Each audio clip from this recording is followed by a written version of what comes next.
এচিৰ কাম কৰিব গৈ যে মোৰ এনেকুৱা এটা অৱস্থা হ'ব একদম ভবা নাছিলোঁ। কি ক'ম আৰু আপোনালোক, তো ভিডিঅ'টো চাই থাকক গম পাব। তো হেই গাইজ, কি খবৰ? আসসালামু আলাইকুম। তো মোৰ অন্য এটা ভিডিঅ'লৈ আপোনালোকক স্বাগতম জনালোঁ। চ' গাইজ, আজি আমি যাব লগা হ'ল টংলা। তো টংলা হ'ল গুৱাহাটীৰ পৰা 98 কিলোমিটাৰ, ওদালগুৰি ডিষ্ট্ৰিক্ট পৰে। তো আজি মানে তাতে এটা দাদা এজনৰ মানে কাম এটা আছিলে, মোক মাতিলে ফোন কৰি, তো কৰিব লাগে। তো আমি ধামধুম ওলালোঁ যাবৰ কাৰণে। তো চব বস্তু ৰেডি কৰি লৈ গৈছোঁ যে তাতে যাই যাতে একো প্ৰব্লেমত নপৰোঁ। তো সেইটো কাৰণে আমি ওলালোঁ যাবৰ কাৰণে। তো আমি গৈ আছোঁ এতিয়া। তো নৰ্থ ইষ্টত যদি কোনোবা যদি কাম আছে এই এচিৰ কাম, তো মোৰ দ্বাৰা কৰাব পাৰে, তো মই কৰাই দিব পাৰিম, কোনো কথা নাই। যদি কিবা যদি জানিব বিচাৰে দেন মোক কল কৰিব পাৰে, এই স্ক্ৰীণত নাম্বাৰটো দিয়া আছে। যিকোনো ইছ্যু হওক বা যিকোনো প্ৰব্লেম হওক, তো মই চব ছল্ভ কৰিব পাৰিম।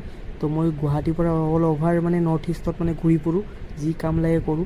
তো আপোনালোকে একদম টেনশ্যন ল'ব নালাগে। যদি কিবা প্ৰব্লেম আছে দেন মোক কমেণ্ট কৰিব পাৰে, নহ'বা মোৰ নম্বৰটোত ফোন কৰিব পাৰে। তো মই যাই কিনে আপোনাক হেল্প কৰি দিব পাৰিম।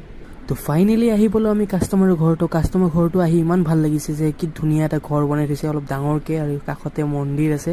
তো আহিয়ে ভাল লাগিছে যে একদম মানে ঘৰটো মানে যিমান ধুনীয়া, মন্দিৰটো ইমান ধুনীয়া। তো পাৰ্কিং মানে ব্যৱস্থা কৰি থৈছে তেওঁলোকে। তো ইয়াতে আমি এচিটো লগাম। তো আহি মানে মন চন ভাল লাগি গৈছে। চ' এচিটো আমি খুলি খালি চালোঁ, কিন্তু লাগিলে এটা জুত যে এটা কপাৰ পাইপ অহা নাই। দুডাল কপাৰ পাইপ আহে, তো এটা কপাৰ পাইপ অহা নাই। তো কাষ্টমাৰৰ লগত কথা পাতিলোঁ। কাষ্টমাৰে কৈছে কি যে ঠিক আছে, কি কৰা যায় এতিয়া। তো মই আকৌ ধামধুম গৈ কিনে কাষ্টমাৰৰ লগত গৈ কিনে মানে কপাৰ পাইপ চপাৰ পাইপ লৈ আহিলোঁ। তো গাইজ, ইনডোৰটো বহাওঁতে আকৌ লাগিল জুত।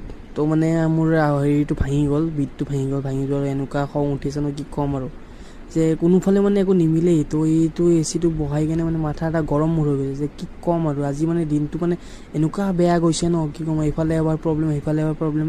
তো তথাপিও ফাইনেলি গোটেইখিনি কাম শেষ কৰি কিনে ইনষ্টলেশ্যনটো ফিটিং কৰি দিলোঁ। ফিটিং কৰি কিনে অন কৰি কিনে হাৱা খালোঁ। পূৰা ঠাণ্ডা হাৱা দি আছে। আৰু এই চাওকচোন, মোৰ বিটটো ভাঙি পূৰা আধা টুকুৰা হৈ গ'ল। তো এনেকুৱা প্ৰব্লেম হ'লে মানে কি ক'ম আৰু, মানে এনেকুৱা গাঁৱত আকৌ ভাল দোকানো নাপায় ন বস্তু চস্তু কিনিবৰ কাৰণে। তো আমি ফাইনেলি ওলাই গ'লোঁ তাৰ পৰা কাম চাম শেষ কৰি কিনে।